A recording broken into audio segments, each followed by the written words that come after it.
Hello hi friends, welcome back to our channel. శ్రావణ మాసం వచ్చేసింది కదా, మీరు క్లీనింగ్ అయితే స్టార్ట్ చేశారా? నేనైతే ఈ రోజు స్టార్ట్ చేద్దాం అనుకున్నాను. అందుకే ఇక్కడ మార్నింగ్ అయితే త్వరగా అయితే చేసుకుంటాను. మనకి ఎక్స్ట్రా ఎన్ని పనులు ఉన్నా డైలీ వర్క్స్ అయితే ఉంటాయి కాబట్టి ఇక్కడ ఫస్ట్ లంచ్ బాక్స్ కోసము, అలాగే మేము తినడానికి కూడా ఈ రోజు అయితే మార్నింగ్ అయితే ప్రిపేర్ చేస్తాను. ఫస్ట్ అయితే ఇక్కడ నేను ఇడ్లీ పిండి అయితే తీసాను ఫ్రిడ్జ్ లో. దానిని కలిపి నార్మల్ అవడానికి అయితే సైడ్ కి అయితే పెట్టేశాను. అది అయ్యే లోపల అయితే టమాటో చట్నీ చేద్దాం అనుకున్నాను. అందుకే దానికోసం అయితే ఇక్కడైతే ప్రిపేర్ చేస్తాను. నేను చట్నీ చేసే లోపల పిండి అయితే నార్మల్ అయిపోయింది. అందుకే టమాటో చట్నీ అయితే ఆపకొడకు నేను పెట్టేసి ఇక్కడ ఫస్ట్ అయితే నీళ్ళు అయితే పెట్టుకుంటాను ఇడ్లీ కోసము. తర్వాత ప్లేట్లలో అయితే పిండేసి గబగబా ఇడ్లీకి అయితే పెట్టేస్తాను. ఇక్కడ నేను ఈ రోజు పాప స్నాక్స్ కోసము డ్రై ఫ్రూట్స్ పెట్టాల్సి ఉంది. నేను ముందు రోజు నైట్ అయితే డ్రై ఫ్రూట్స్ నానబెట్టడం అనేది మర్చిపోయాను. అందుకే ఇక్కడైతే బాదం అయితే ఫ్రై చేస్తాను. నేను దాని జతలో కొన్ని శనగగింజలు కూడా వేసి అయితే ఫ్రై చేసి డ్రై ఫ్రూట్స్ అయితే ఇచ్చేసాను. తనకి టిఫిన్ కి అయితే రెడీ చేసిన తర్వాత పాపకి అయితే టిఫిన్ పెట్టి ఇచ్చేసాను. తను తింటా ఉనింది. ఈ లోపల అయితే నేను లంచ్ బాక్స్ ప్యాక్ చేసి తనకైతే ఇచ్చేసాను. మా ఆయన పాప అయితే టిఫిన్ తినేసి పాప స్కూల్ కి, మా ఆయన వర్క్ అయితే వెళ్ళిపోయాడు. ఆ తర్వాత అయితే నైట్ కడికి పెట్టుకున్న సామాన్లు అయితే సర్ది పెట్టేశాను. మా ఆయన గోంగాకు అయితే తెచ్చున్నాడు. దాన్ని పచ్చడి చేద్దామనేసి ఇక్కడైతే నేను ముందుగా శనగగింజలు, నువ్వులు, ధనియాలు అయితే వేయించుకున్నాను. అవైతే మిక్సీకి వేసుకునేసినాను. తర్వాత ఇక్కడైతే గోంగాకులో కొన్ని పచ్చిమిరకాయలు వేసుకుని అయితే ఉడకబెట్టుకున్నాను. దాంట్లోనే కొంత తగినంత ఉప్పు, తెల్లగడ్డలు అయితే వేసి ఇక్కడ మిక్సీకి అయితే వేసుకుంటాను. ఇలా మెత్తగా అయితే మిక్సీకి వేసుకోవాలి. తర్వాత తిరుగుబాత అయితే వేసుకోవాలి. దానికోసమే ఒక ప్యాన్ లో అయితే ఆయిల్ వేసుకున్నాను. దాంట్లో కొద్దిగా ఉద్దిపప్పు, ఆవాలు వేసుకునేసి ఎర్రగడ్డలు అయితే వేసుకొని వేయించుకోవాలి. తర్వాత కరివేపాకు వేసుకునేసి మనం ఇందాక నూరుకున్న గోంగూర పచ్చడి అయితే వేసుకొని బాగా కలుపుకున్నామంటే గోంగూర పచ్చడి అయితే రెడీ అయిపోతుంది.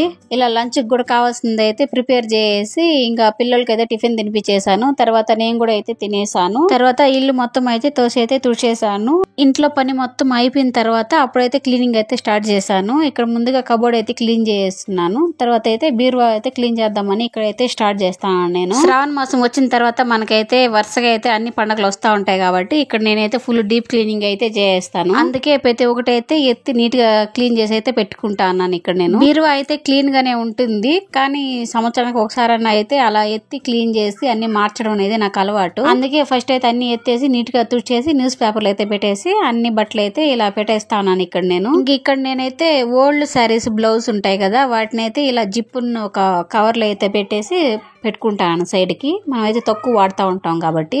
తర్వాత పిల్లల బట్టలు కూడా అయితే తీసేసి ఒకసారి మొత్తం మార్చేసి వాళ్ళ బట్టలు కూడా అయితే స్పీడ్ గా అయితే అలా సర్దేశాను. చూసారు కదా, ఇలాగైతే పిల్లలవి, నావి, పెద్ద పాపవి అలాగ సెపరేట్ గా అయితే అన్ని నీట్ గా అయితే సర్దేసుకున్నాను బీరువాని అయితే. చూసారు కదా, ఇలా మొత్తం క్లీన్ చేసిన తర్వాత అయితే ఇక్కడ పైన అయితే కొన్ని శారీస్ అయితే పెట్టాను. తర్వాత ఇక్కడ కింద దాని కింద అయితే పిల్లల బట్టలు అయితే పెట్టాను. ఇటు పక్క అయితే మిగిలిన శారీస్ అన్ని అయితే పెట్టేశాను. కింద నావి, పాప అయితే అన్ని బట్టలు అయితే పెట్టేశాను. కిందే ఎక్కువ పాప బట్టలు అయితే పెట్టా అంటాను. తన పైన అయితే అందుకోలేదు కాబట్టి కింద పెట్టామంటే నీట్ గా ఎత్తుకుంటుందని అయితే కిందే పెట్టేస్తా అంటాను ఎక్కువ తన బట్టలు. ఇలా సైడ్ లో ఇచ్చిన హ్యాంగర్స్ కి అయితే బ్యాంగిల్స్ అయితే పెట్టాను. తర్వాత పైన అయితే మనం శారీస్ హ్యాంగ్ చేసుకోవడానికి ఇస్తారు కదా, వాటికి కూడా అయితే నేను బ్యాంగిల్స్ అయితే పెట్టేశాను. నావి, పిల్లలవి అయితే ఎక్కువ ఉంటాయి కాబట్టి వాటిని కూడా అయితే నేను బ్యాంగిల్స్ పెట్టుకోవడానికి అయితే వాడతాను ప్రస్తుతానికి. ఇలా బీరువా మొత్తం క్లీన్ చేసేపాటికే ఆఫ్టర్నూన్ అయితే అయిపోయింది. ఆ తర్వాత పిల్లలకైతే ఫుడ్ అయితే తినిపించేసి నెక్స్ట్ అయితే నేను విండోస్ అయితే క్లీన్ చేస్తాను. అలా 2 విండోస్ అయితే క్లీన్ చేశాను ఈ రోజు. అవి క్లీన్ చేసిన తర్వాత ఇక్కడ మెయిన్ డోర్ ఉంటుంది కదా, దాన్ని కూడా అయితే క్లీన్ చేస్తాను. వీళ్ళు పిల్లోళ్ళు బయటకి లోపలికి వస్తా పోతా అయితే దాన్ని ఎక్కువగా టచ్ చేస్తా ఉంటాను. అందుకే డోర్ కూడా కొద్దిగా బ్లాక్ అయితే అయిపోయింది. అందుకే దాన్ని కూడా అయితే నీట్ గా అయితే ఇక్కడ తుడిచేస్తాను నేను. ఇలా నేను మొత్తం క్లీన్ చేసేపాటికి పెద్ద పాప కూడా స్కూల్ అయితే వచ్చేసింది.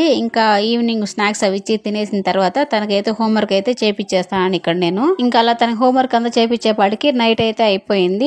తర్వాత పిల్లలకి వాళ్ళకైతే ఫుడ్ అయితే తినిపించేసి నేను కూడా అయితే తినేసాను. ఆ తర్వాత ఇక్కడ నెక్స్ట్ అయితే కొన్ని అయితే తేవాల్సి ఉంది. వాటిని అయితే ఇక్కడ లిస్ట్ అయితే రాసుకుంటాను. ఇలా గనక మనం లిస్ట్ రాసుకున్నామంటే ఏది మర్చిపోకుండా అయితే కరెక్ట్ గా తెచ్చుకుంటాం కాబట్టి ఇలా నాకైతే ఇది అలవాటు. అలా అన్ని కావాల్సినవి అయితే రాసేసిన తర్వాత నైట్ పడుకునే ముందే ఇలా అయితే సామాన్లు అయితే కడిగేస్తాను ఇక్కడ నేను. ఇలా కొన్ని డైలీ వర్క్స్ తో, కొన్ని ఇలా ఎక్స్ట్రా వర్క్స్ అయితే ఇలా నా డే అయితే ఇలా నడిచింది ఈ రోజు.